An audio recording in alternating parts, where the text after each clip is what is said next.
call a Pan-African woman to own a TV station in the entire world. Praise the name of Jesus. And she's doing great things for God. And we decided to bring her in today so that she'll be able to use her life story and the journey of her life to help us, especially women, to know that there is a place for us. Beyond gender equality, beyond human liberation, there is a covenant dimension. And she's going to be sharing with us. And like I said earlier on, the secret of great men is in their stories. When you read a biography or an autobiography, you can't ask questions from a book. But this is autobiography life. She's going to be able to speak to us, and then you'll be able to ask questions so that you can get wisdom. So I want us to rise up on our feet and give honor to the God that she represents. As put our hands together and welcome Mo Abudu. Put your hands together and celebrate. Celebrate her as she comes. Celebrate her as she comes.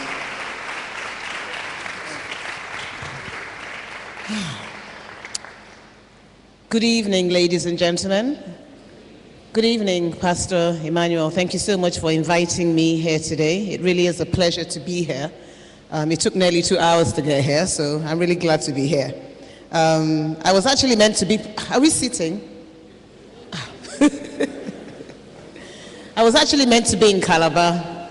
As my brother said, we're on the same flight coming back yesterday. We have a jazz festival in Calabar. Today is actually the very last day of the festival.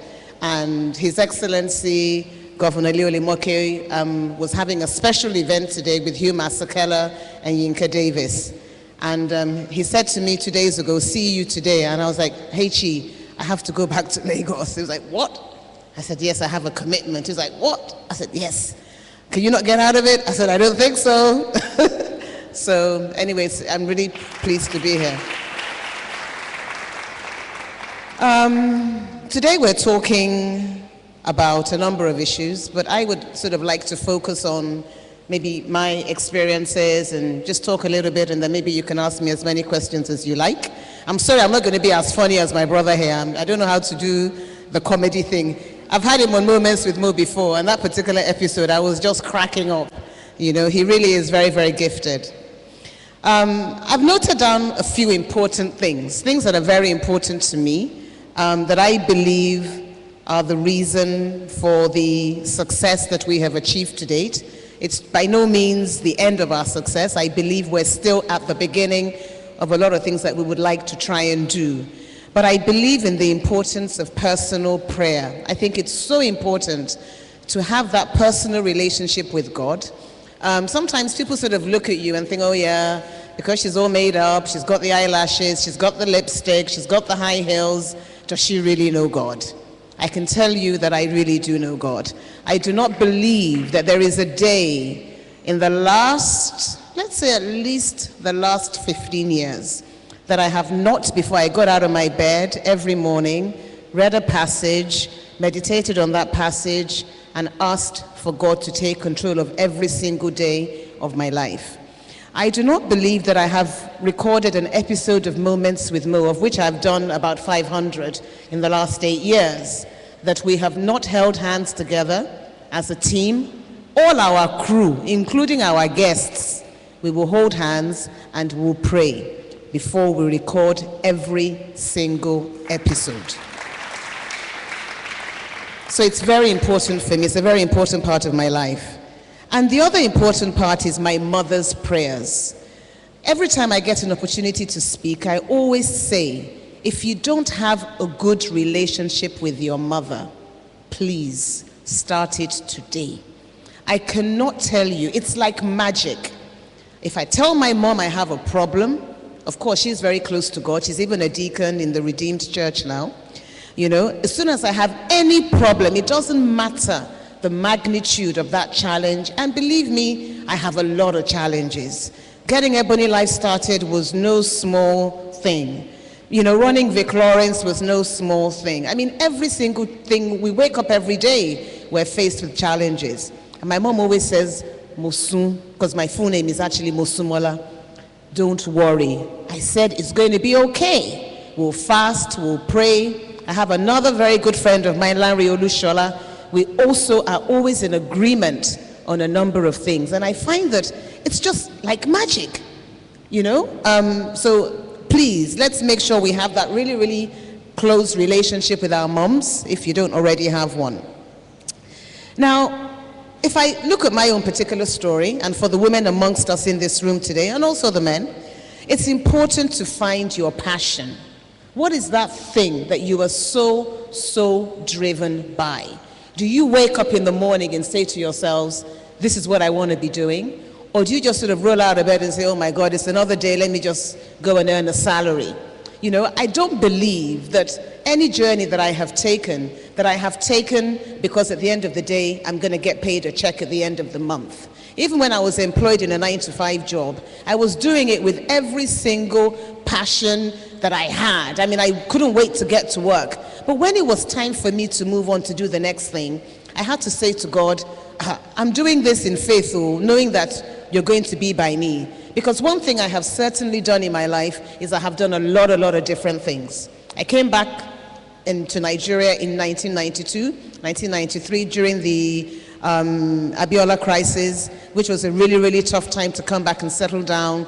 I didn't know what I was going to do at that point in time. I'd been working in the UK as a HR consultant. I came back to Nigeria. I had a most amazing conference then at the Sheraton Hotel. I had all these international speakers coming, and this was in the middle of the Abiola crisis and all of that. And I was actually surprised the event held. But to God be the glory, we had a very, very successful event. And then I had, there's an organization in Europe called the European Union, who were going to support me to do more and more conferences in finance and trade and investment. But after that, there were lots of sanctions against Nigeria, and they basically turned around and said, sorry, Mo, we can't give you the support you need unless you move to Ghana. I said, I've just moved to Nigeria, how can I move to Ghana? So a very good friend of my husband's, Kunle Bute, who then worked at KPMG, and now he's one of the senior partners there, came round to the house and I said, Kunle, what am I going to do with myself? He said, why don't you get a job, a 9-to-5? And I was like, okay, that's an idea. So I went along. They were recruiting then for the company that's now known as ExxonMobil. And I must have gone through a battery of interviews. I probably wasn't the most qualified person to get the job, but to God be the glory, that was my entree into the Nigerian business environment. I got that job. I was there for nearly 10 years, and it really, really opened my eyes into understanding how this business terrain worked and all of that. But then 10 years after, I decided that it was time for me to move on. And, you know, we're all different. Some people can stay doing the same job for the better part of their lives. And I'm the sort of person that as soon as I get itchy feet doing something and God says, it's important also to listen to God. It's so important. And sometimes I lie down in my bed and my eyes are closed and I don't always hear him. But if I don't hear him, then I don't do anything. But I wait until he says to me, Mo, do it. And I don't know where the energy comes from. I don't know where the ability comes from. I don't know where the fear just basically goes away. And I'm just ready to take that risk. And I left my job at ExxonMobil. And everybody thought I was crazy. I mean, because once you get a job in an oil and gas company in Nigeria, it's like a job for life. You get a housing allowance, you can build your house, you get a car, you get this. I mean, this was 20 years ago. If I was there now, I'll probably be a director or something. But I decided that I wanted to leave the known for the unknown. And then my MD kept saying to me, this English guy kept saying to me, Mo, are you sure you want to leave? And I said, yes. I don't know I cannot tell you what was driving me. The only thing that I can say was driving me was probably God that said, okay, Mo, just get up there, just try, just go out there and do it. And I did. And I remember renting my first office and waiting and saying, okay, now it's time, we've started this business, where's the business going to come from? And believe it or not, the business started to rolling. And this was how I set up Vic Lawrence and Associates. I don't know, was there any special magic? The only thing I can say was that we had a plan. It's so important to document whatever the idea is that you have. Document it very, very carefully. And execution, you see, another thing about sometimes having a dream about the things that we want to do often is that we have these ideas, But how do we follow through on the idea? Sometimes we just, I want to become, a TV presenter, or I want to own a consultancy firm, or I want to set up a TV channel, or whatever it is that you want to become. How do you want to become that thing? Is it that as soon as you meet the first challenge that you're ready to sort of pack it in? Because you're going to get lots of challenges.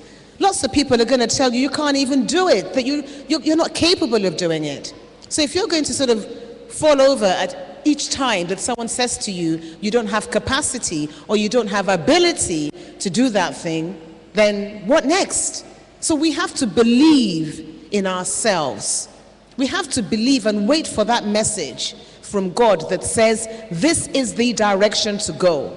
And sometimes you find that you've got the best made plans in the world. And if I look at Ebony Life TV, for example, I had it all planned out, which is great. But I also say that God is a master chess player, because you've got an amazing plan. You really think this is how you're going to achieve this particular vision. And then God just comes along and totally changes everything. Now let me use Ebony Life TV as an example. I'm going to sort of be dancing around and talking about different experiences here that I've had. For the longest time, I was trying to set up Ebony Life TV. So a very good friend of mine who is now working for another company but used to then work for MultiChoice, I went to him and I said to him, I want to, set up a TV channel.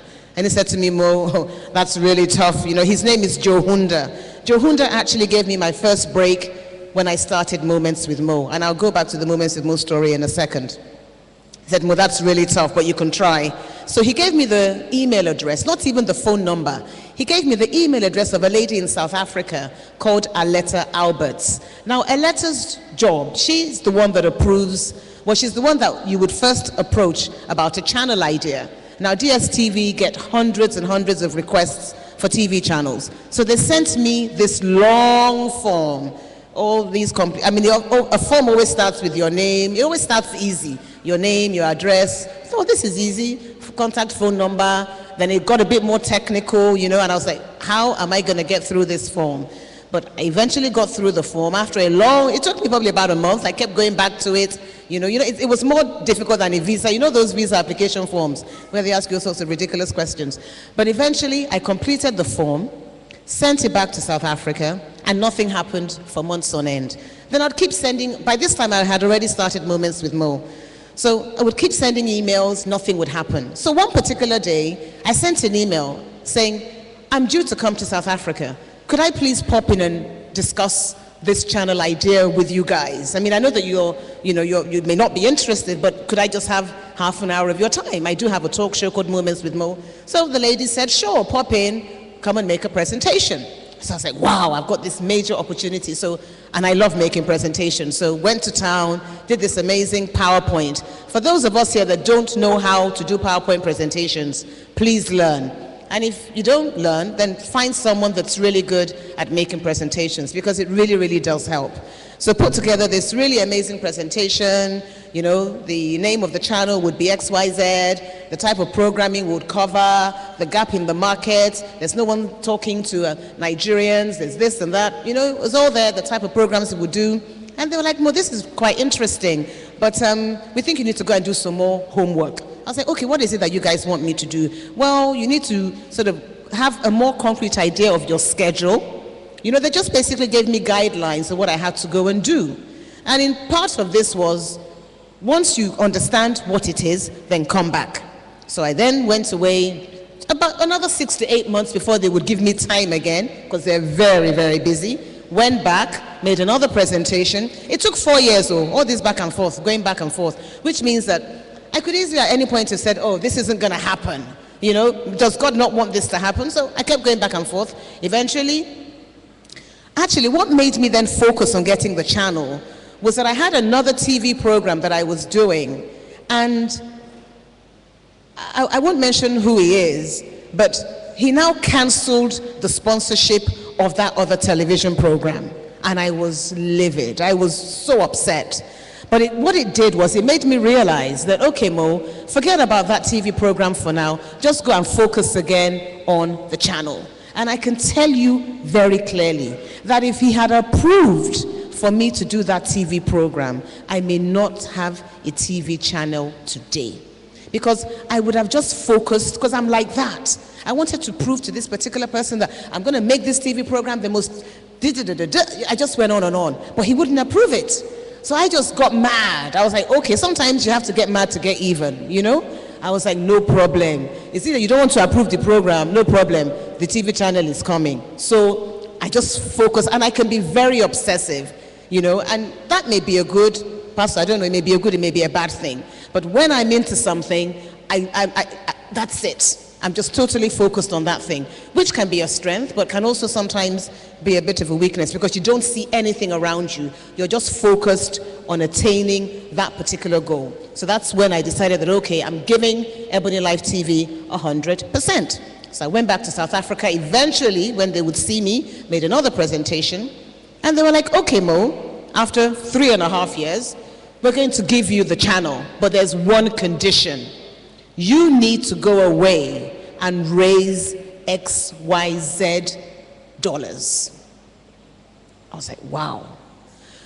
Then it started all over again. Now I have a contract, an MOU that says we will give you the channel. It's an entertainment channel. It's in English. It's Pan-African. But you need to go away and raise 2 billion naira. $15 million was the amount. I was like, wow. I was weak, I was tired. I was like, wow, how am I going to raise this money now? So, private equity, am I going to get a loan from a Nigerian bank? What is it that I'm going to do to set up Ebony Life TV? So again, I had to get financial advisory services, the paperwork on Ebony Life TV, I'm not joking, will fill like 5 or 10 suitcases. I'm not joking. The amount of work and paperwork that goes into it. So at times when I meet some young, girls or, more so girls, and they tell me they have a business idea, and I say to them, send me an email, and I get half a page, then I know they're not serious at all. They haven't even started. How much research? Sometimes there's no research. They don't understand the industry. They don't understand the market forces. Who are you marketing to? How is it going to make business sense? So if I'm going to go out there and look for $15 million, how am I going to pay this money back? Wow. So we had to now start thinking about all the possible revenue streams, etc., etc., etc. But even outside of that, how are we going to raise the money? So I had acquired some land in Lagos to build a studio along the Lekki Expressway. That was the very first thing that was also a condition that I needed to have a studio. You can't say you're going to open a restaurant and not have space where you're going to serve the food. Where are you going to broadcast from? So we acquired land to build the studio. This was all part of the costing and all of that. So that's that story to one side. I'm still busy looking for money. I've made presentations to private equity investors, to banks. They're coming, they're coming, they're coming, they're coming, they're coming. Then a very good friend of mine, which is why I say God is amazing. A very good friend of mine, a gentleman called Oz Giwa Amu, says to me one fine day, Mo, let's go to Cross River. I want you to interview the governor. And I'm like, Cross River, long. I don't really fancy going there. So for about 6 months, I put off going to Cross River State. But eventually, after one day, Oz was in Calabar because he was living there. He's the husband of a very good friend of mine. And then he put the governor on the phone. And you know what it's like? You're speaking to a governor. I was literally, good evening, H.E., I'd never met him in my life. I've only ever seen pictures of the governor in the newspaper. He's one of the governors I'd never met. So eventually I said, okay, and I went to Calabar to go and interview the governor. But at the time, Moments with Mo was still running as a talk show. And one of my sponsors was a company called South Africa Tourism, because I had sponsors, MTN, SA Tourism, because it's a Pan-African show. But they told me they were going to cancel my sponsorship unless I started to tweet.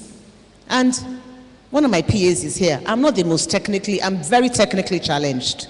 So tweeting for me was like, what? Okay, so I said to my guys, you better open a Twitter account, because they said if I don't tweet, they're not going to sponsor us again. It's not just about TV, it's social media. Now we have an entire social media department at Ebony Life TV. No, I'm not saying I do it, but my guys, I've got the guys that know what they're doing, so they do it. So I got to Calabar. I said, okay, let me tweet. So I tweet. This was 3 years ago on New Year's Day. Happy New Year, because I had to go to Calabar on New Year's Day to go and interview the governor. I'm thinking, why am I going out of Lagos on New Year's Day to go and interview somebody? But I thought, okay, I'm going. That was the only time he could do the interview. So I get to Calabar. Happy New Year, you know, from Cali City or something like that on the tweet. And somebody said to me, what's happening in Tinapa? At this point in time, I'd never ever gone to Tinapa in my life. So I just said, I was in the car with a friend of mine called Enuma. We now drove to Tinapa. I saw the most beautiful place. Absolutely amazing. Very clean, very green, beautiful studios. I just thought, okay, very nice, but it was empty. The studios had been built 8 years ago. Do you know we are the first occupants of those studios in 8 years? So it was as if God built it and just kept it there for us. So the next day, I went to go and interview the governor. I'd never met him. So his special assistant, a gentleman called Insan Ogbe, said, Mo, come and meet His Excellency. I went into his office. I thought, what am I going to say to the governor? You know, sometimes you get a bit jittery when you meet very important people like this. So the first thing that came out of my mouth was, Your Excellency, Tinapa, very beautiful, but empty. He now said, would you consider maybe running I hear you're doing a TV channel, would you consider coming to Calabar? I'll say, I'm sorry, but I'm building in Lagos because I don't even like to fly. And each time I get in a plane, I'm like, Father Lord, please let me just get there in one piece and get back, you know? So I was like, Calabar, long. I even have a Calabar name now, Ikaiti. I said, Hechi, I'm not sure that's going to work, but I'll think about it. So coming back to Lagos the next day, I was trying to be busy on the flight because, again, I can't wait to land as soon as I get in the plane. So I thought, okay, let me just even try doing a presentation on what it would be like to run Studio Tinapa. So that kept me busy till the plane landed. By the time I landed, it must have just been God. I had the most amazing presentation ready by the time I landed. This was during the Occupy Nigeria time then, so I don't know whenever that was. So I got back to Lagos.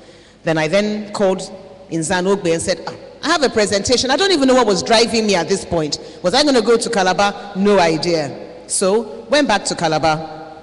Eventually, after the strike, to make a presentation to the governor that we could take over Tinapa, turn it into a media and entertainment city. It will be home to Ebony Life TV, blah, blah, blah, blah, blah, blah. But part of the condition is that you need to support us in the fundraising activity. You will not believe that is how today we are at. So you don't sometimes know where or how. I'm not saying they gave us cash. No, we basically structured it in that we got financing. So we, as Ebony Life TV, we have a joint venture company with Cross River State. So from our operations, we repay what is being owed, and the state also helps us in some regard because we're giving them a lot of free publicity and all that. So it's important as well to look at how you create value. How you create value for you as an organization, and how you create value for someone else. Whatever business that you're setting up, if you're not creating value for somebody, it's a wasted product at the end of the day. There must be something in it for you. There must also be something in it for them. And I think it's so important to stay focused. You know, at that point in time when I was trying to raise the money, you know, it didn't matter if it was my driver, they would have taken me to who had that money. I didn't care. Anybody I met, I would always try and engage them to see if they knew somebody that had $15 million, because I didn't really know where it was going to come from, to be honest, at some point. But look at how God did it. So if SA Tourism had not said to me, start tweeting, if I hadn't tweeted, if someone hadn't said to me what's happening in Tinapa, if I hadn't taken a drive to Tinapa, if I hadn't said to the governor, if I wasn't nervous, I didn't know what to say, and said about Tinapa, he may never have mentioned it to me. I may never have not been there. If I wasn't afraid of flying and didn't do the presentation on the plane, I may not have gone back to do the presentation. So it was a multitude of different things that then came up. So, okay, now fine, we have the financing. So that was just the beginning, though. Money is what? Money without having a plan is as good as not having money at all. So, okay, we now had this, we now had the money in the bank. Now we had to start fulfilling all the conditions the multi-choice DSTV had put into their offer letter. We had to make 1,000 hours of TV programming. And we all know that to make TV in Nigeria, it's really, really hard. At the quality that because for us, it was always about quality. We had to look at what was going to distinguish us in the marketplace. So our research indicated that there were lots of Africa Magic. There's Africa Magic Yoruba, Africa Magic Igbo, Africa Magic this, Africa Magic that. Right, it's pretty much a lot of Nollywood content. And we thank God for where Nollywood is today. Then if you look at the DSTV platform, outside of the Africa Magic channels, everything else was international. So there was this massive gap for premium quality programming, reality, drama, talk, entertainment. It just was not being done. So I was wondering, why was this gap there? Because till tomorrow, the gap has not been filled. Now, 2 weeks ago when I was in South Africa, DSTV now have a little device on your DSTV decoder, which will tell you who is watching what channel. As of 2 weeks ago, out of 137 channels, we are number 24 most watched. And this is only our 9th month of operation. Now, the 113 channels behind us are older than us. A lot of them are international channels. Some of them are even local channels. But we're still number 24. Now, I would like to become number 1, and I know that by God's grace, we would definitely get there. Because I totally am convinced that Ebony Life TV is specially ordained by God. I totally believe that He's the only one that could have made this journey possible. Because it's incredible when you look at all the bits and pieces and you put it all together. Who am I at the end of the day? I'm new to media for all intents and purposes. I only started Moments Ago in 2006. I had no prior TV experience. And you know the most amazing thing? On Friday, on Good Friday, I was in London about 2 weeks ago, and I got a call to say, come in to be interviewed by CNN. So I went into CNN, I told my story. Yes, for me, it's about showcasing the best of Africa. It's not focusing on the worst things. It's focusing on the best things. Because when you go to America, the streets of America is not paved with gold. But the way you see it in the movies, that's the power of media. Everybody wants to get a visa and rush there. But there's also something called the African dream.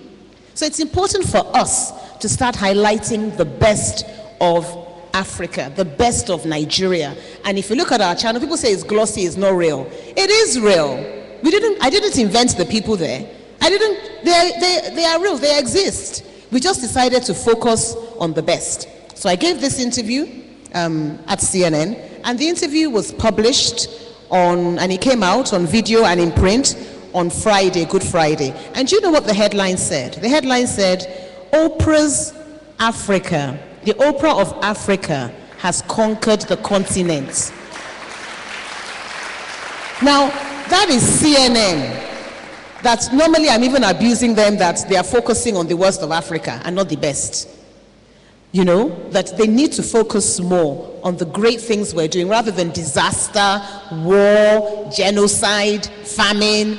I'm not saying those things don't happen, but there are lots of great things happening in Africa and Nigeria that I would like to see them focus on a little bit more. And when I saw that caption, it could only be God. That somebody in CNN would take their pen, which must have been approved, because they don't just put headlines like that. That must have been approved by somebody that says, I have conquered the continent. I said, Father, Lord, I claim it.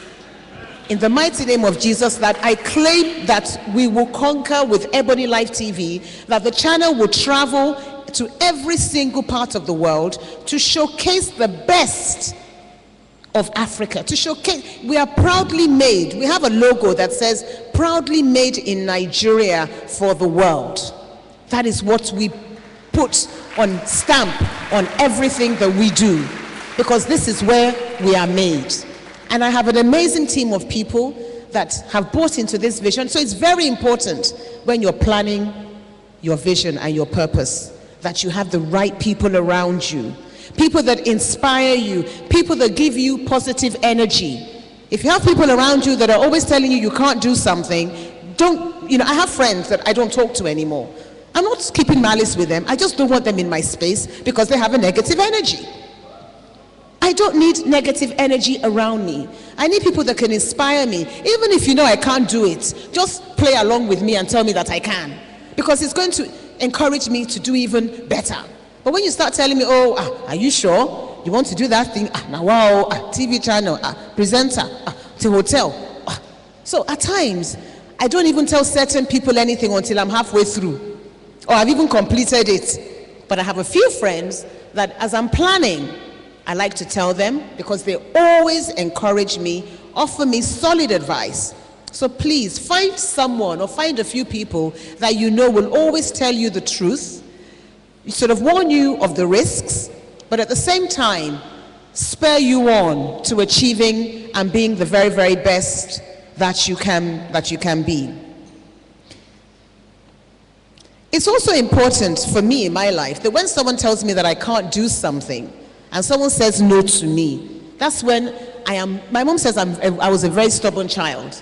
So sometimes it's good to have a little bit of stubbornness in you and just not give up at the sound of somebody saying you can't achieve something. So I always believe in the importance of, if you tell me I can't do it, then that means that's the time I'm going to get up off my ass and say, okay, it's now, excuse my French, to get that thing done. Now to us ladies in the room, we are our own worst enemy. If I count the people that have helped me in my life, I'm not saying there aren't a few women, there are, but I would say that I've been offered more help by men than women. When women are in a position to help each other, I don't know what it is that just makes us not want to help each other. Is it in our genes? Is it in the makeup? Is it my weave on? Is it my lipstick? I don't know what it is. But there are certain things that just stops us from truly connecting with each other. And again, it is something I preach time and time again. Let us be our sister's keeper. It is so important. I can never do what Beyonce can do. So why am I kidding myself that I'm the next Beyonce or the next Tiwa Savage? I can't. All I can do is encourage them to be what they can do, and I hope they will encourage me to be what I can do. So can we please make a genuine effort to support each other and to help each other? Please, that is so, so important.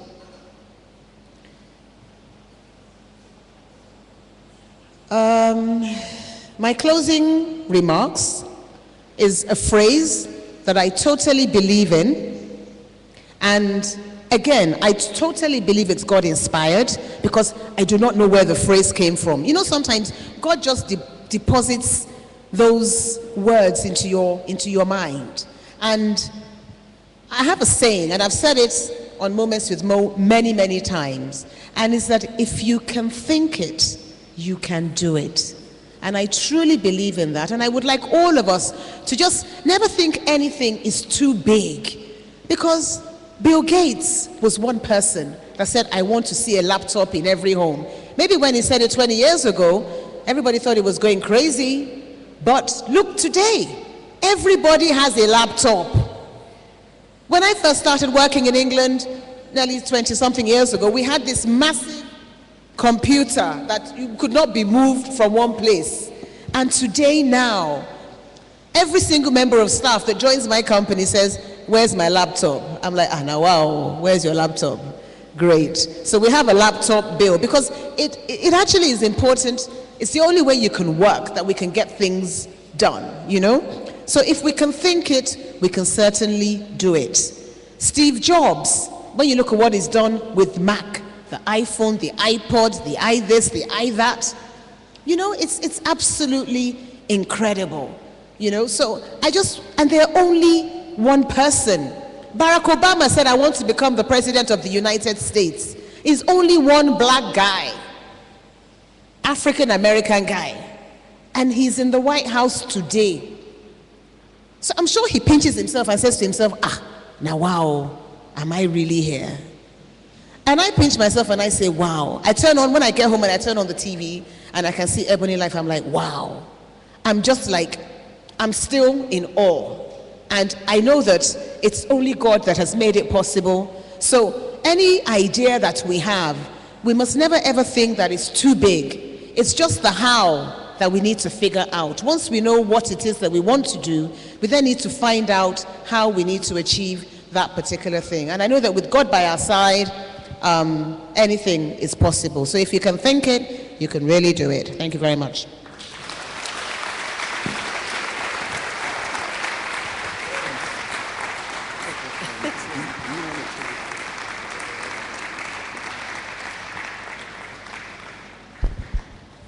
Because of our time, I think we just want to allow her to take the questions straight away because of time. So if you have any question, you can please write it down. But if you can actually ask the questions physically, let me see your hand so that we can take the questions. But if you can't ask generally, you can just write it down and then okay. So thank you very much. My name is Richard. The question I want to ask is that at that very point when you feel like, say, I can't go further than this, I think this vision is more than me now, I want to give up. What did you do at that very particular point? Every day we're challenged.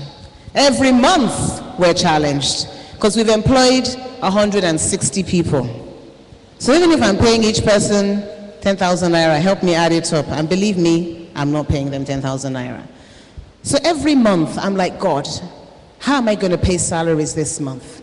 But I can assure you that every single month he has provided. Sometimes it's the day before salaries are due. I'm chasing, I'm at MTN today, I'm at Airtel tomorrow, I'm at Nigerian Breweries the next day, I'm at Diageo the next day. I have become the chief marketing officer of Ebony Life TV. But he has provided. There are many days, believe me, as Pastor Lumide said, I have gone to bed crying. Why are you doing this to me, God? Did you not send me on this journey? Why are you making it hard for me this month? But I wait on him. I just know that he's going to deliver. I cannot tell you how, because I'm not stealing, I'm not sleeping around, I'm praying to you, I'm doing everything you have asked me to do. I have stood on your word. I have made more and more sacrifices. What more can I do than that? There's nothing more. At that point, all you can do is hand it over to him. That is all you can do. But you must have done everything within your own power. I'm sending emails at 4 o'clock. I don't care. Some days I don't sleep. Because I must pay. One thing, I will not be said I did not pay salaries. And also, I'm in an industry where media has failed several times in the last 2 or 3 years. I will not become another casualty. So whatever it takes. My business partner, Larry Olushola, who has also been here, the prayer we pray, the fasting we fast, our staff don't even know at times. They'll say, am I easy? I'll say, I'm coming. Because I have who else am I going to rely on? Then my mom is my other strength. I'm like, mommy, hey, my son salaries, oh, mommy, oh, she te fe pari, oh, mommy, mommy, my worries. And as God would have it, before the end of that month, something will happen. And if it has not happened at the end of the month, maybe by the 1st or the 2nd of the month, something, I'm like, mommy, I still haven't paid. It's coming. Because we have huge overheads, crazy overheads. So you just can't give up. You just have to keep going. You never know where that help is going to come from. You just don't know. But somebody has always met me. So God is not going to come from heaven. All he's going to do is, and hopefully that person must find value in what you're doing. I'm not going to become a company that begs for money.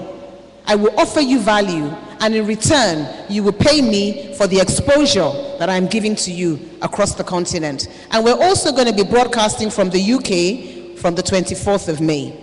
So that's another market.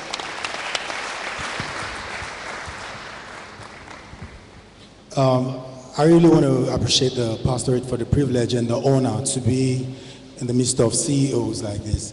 Well, I want to talk about the fact that, when you work, I'm a filmmaker and I have my own production outfit, but I also work part-time with with Toy Boy Studios, and we run... With another what, sorry? Toy Boy Studios. Okay. And then, but the thing is, sometimes you get to work and your ideas, all of your ideas, you give to them and you're not getting credit and you're kind of underpaid. And at some point, it looks like you just need to stop working for people and then face your own work. But when you start thinking about funding and all of that, can make it, it looks very, very difficult, I don't understand if, is that really the time to just go in with all the faith and you want to leave? Because especially when you give them great ideas, they begin to use it. Like we're on Lamata Half Hour and all of that. And we are the ones that, I do a lot of work there, but I don't get the credits. Sometimes I just want to leave the place and I don't know. Well, that can be very disheartening when that happens. But I just want to encourage you that ideas, sometimes people think that their ideas are the only ideas that exist. Now, when people call me and say to me that, or email me and say, I have a program idea, I'm always very careful about saying, we have a standard email now that says we're not soliciting for any ideas. Because ideas are 10 to the dozen.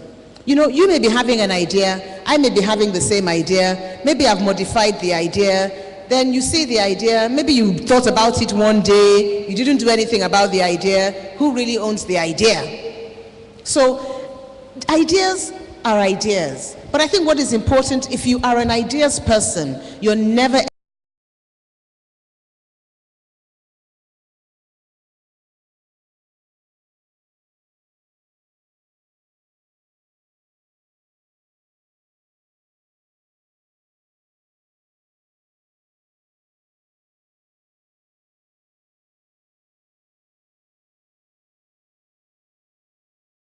please just keep going and find a way to communicate with those you're giving the ideas to, or look for other people who are going to add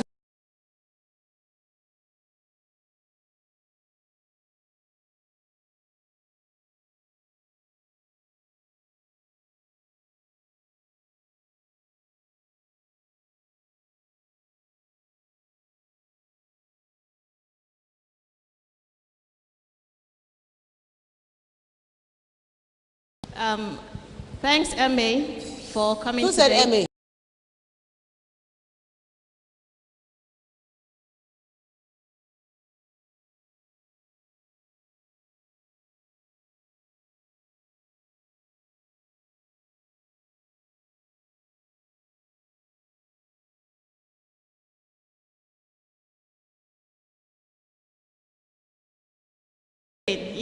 CNN calls Mo Africa's opera.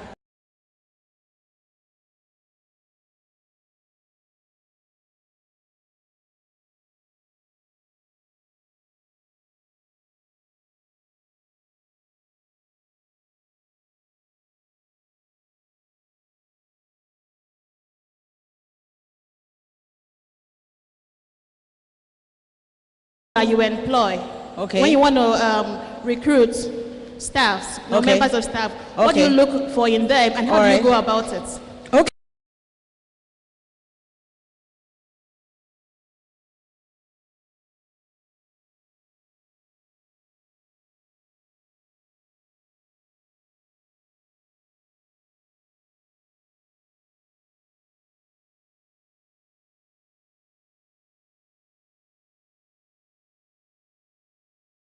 Business with ExxonMobil until I left the organization, but I was able to do business with other people. So I had a very small office on Adetokunbo Ademola Street. A friend of mine had a guest house. She gave me a room in that guest house. I employed a lady who is still with me.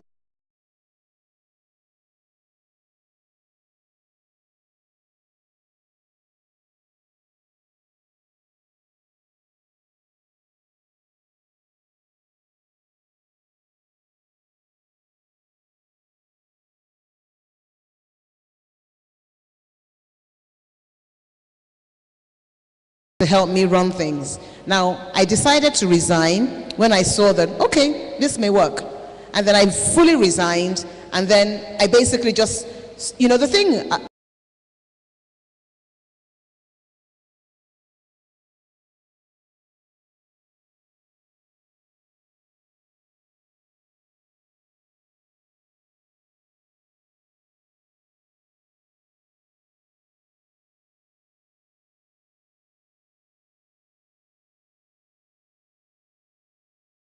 And we also had something very unique that we were selling.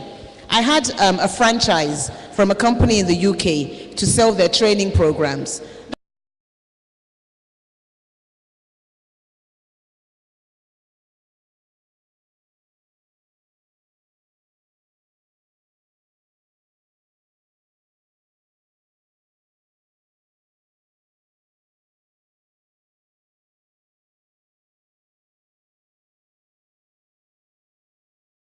Harder. So when it became harder, we then decided to focus